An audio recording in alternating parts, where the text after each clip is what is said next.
It's that late in the evening on Monday.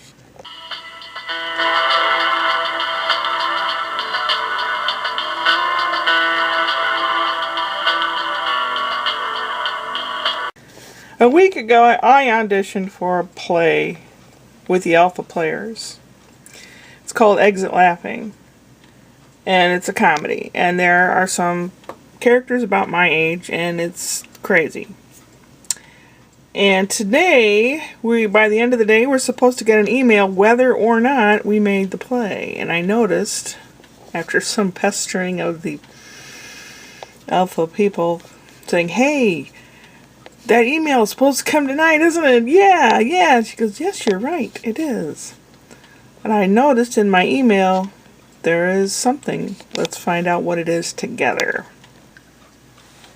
Hi, Shirley. Thank you for coming out to auditions for Exit Laughing. You definitely made our jobs difficult in selecting the right cast for this production. I knew it. Each person brought something unique and new to the characters. Unfortunately, we were unable to use your talents at this time. F you, Sharon. However, that doesn't mean we don't want you involved in our production. Yeah, I'll bet. There are many backstage positions, blah, blah, blah. I knew it. Last night I attended their meeting in a warehouse. There were about 27, 28 people that showed up.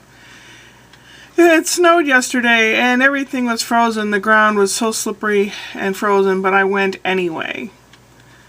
Because I thought, well, you know, they're petty enough that if you don't show up and they did consider you for the play, that they will unconsider you.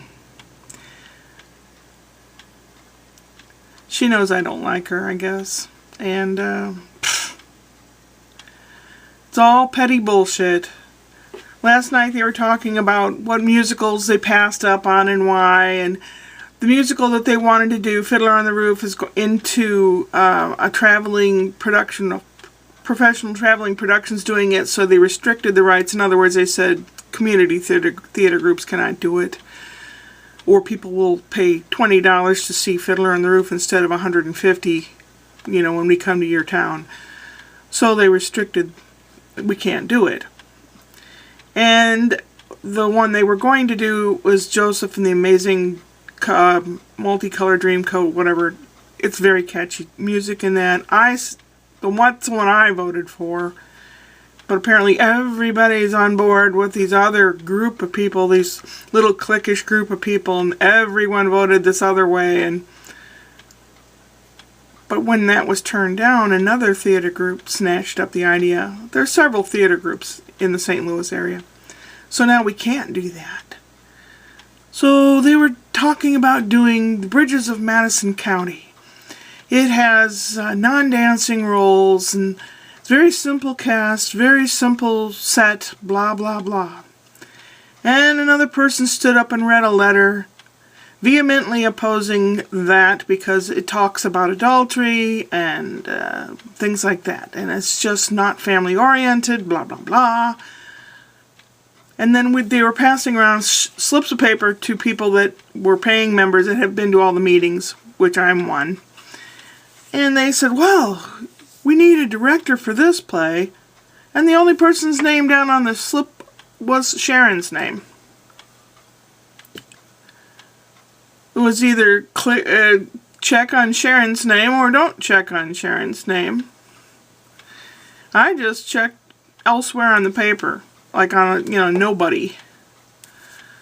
And then one was, well, what do you think of us doing Bridges of Madison County? And I wrote on there, and I know somebody from the group's probably going to see this video, because I put it on my acting resume that I do YouTube videos, so I'm sure she'll see this and she'll get pissed off. I don't give a rat's ass. These people are so petty. They don't even consider having a fallback plan, or, and then they meet me and they are so fake. It's like cheerleaders when they're going to be voted head cheerleader the week before. They go up to everyone in the hall and they smile and hug you and they're nice to you. And that's what they've been doing to me, this fake bull crap. This petty little kingdom of theirs. There's like 5 or 6 of them, and they all kissing each other's ass, patting each other on the back, and supporting each other's dumb ideas. They don't consider any anyone else's ideas, which some other people did ask questions about last night. I just sat there and absorbed it, and I kind of had an idea what was going on, but I wasn't real sure if I could possibly have a part in this, but I'll bet you I know exactly who got the parts in this. There's a lady who is a real hairdresser. She probably got the hairdresser part. There's a lady who's a nice lady, but they probably gave her Connie's part, and Millie's part, I'm not sure. Now, there are a couple people that were at auditions that are really nice, genuine people. The rest of them are all part of this cliquey thing. And they always get these parts, and they're always, doesn't matter. So but see, the unfortunate part is this group is the closest to where I live. There's another group that does shows at this theater that I haven't gone out to their auditions for a long time, because they don't really do character comedy things. Everyone seems to want to do musicals, big lavish musicals and stuff, but the group that I'm with, although they are okay with their funds right now, the last 3 musical type things they did were flops for one reason or another, and I think a lot of it has to do with people don't go out to the theater anymore. And not in North County around here, they don't, not for the kind of stuff that they want to put on. I was going to suggest Aida or something. It's not too terribly lavish, but it's interesting enough, and you can get more culture in there. I mean, North County has a lot of blacks, and you need to widen your scope of who you're going to draw as an audience, because little old white people are dying off and moving out in nursing homes, or they're far away, or they're the white flight, and they're moving out of the area. So you're not going to be able to do these old-fashioned things anymore. You have to think like the people around you. Who's going to come? How can I get people to come? That's why a lot of theater groups do shows that have kids in it, because you know the kids' parents will come, or their grandparents, and you know, that kind of stuff. This is kind of a rant. I know they want to use my set building skills and all that, which I might still do. Or, you know, we need an usher, we need this, or we need that, or do you have some furniture, you have this or that. It's like, no. I may move. You may never see me again. And I was thinking this would be a nice last play with them or something. No. I hope the other group that does shows at this same theater will have auditions for something decent, because I will go and I will do for them. Because I have done with the other group before and was not disappointed. People know what they're doing. They are not small and petty. There are a lot of pettiness and a lot of cliques in community theater, like I mentioned before. And this just goes to show you that this group's dying. It's going to die, and it's going to fall hard.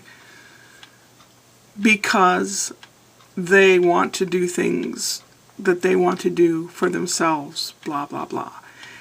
Our government in the U.S. is kind of like that right now. You've got one guy in charge and all his little tin soldier friends and all that. And people are going to get tired of it and say, no more. That's my rant. Sorry if it hurts anyone's feelings. I am blunt. I don't kiss ass. What you hear from me is what you hear from me. If it's a good production, I'll say so. If someone did a good job, I'll say so. I don't just go up to them and say, "Oh, you were wonderful." I don't do that.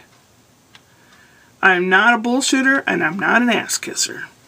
And I hope this makes it through on YouTube because of various things that they've cut back on. I'm sorry for the language used. I will put a non-disclaimer in the beginning or something. But I've had it. I've had it with this area. I've had it with the people in St. Louis. Totally had it with all the drivers in St. Louis. Sur La Table's closing in St. Louis. Various places up around here closed up because they don't want to deal with people up here. This place is dying. This whole country's going to be dying if people don't get their act together. I think that's what I'll call this. Get your act together. Upward and onward.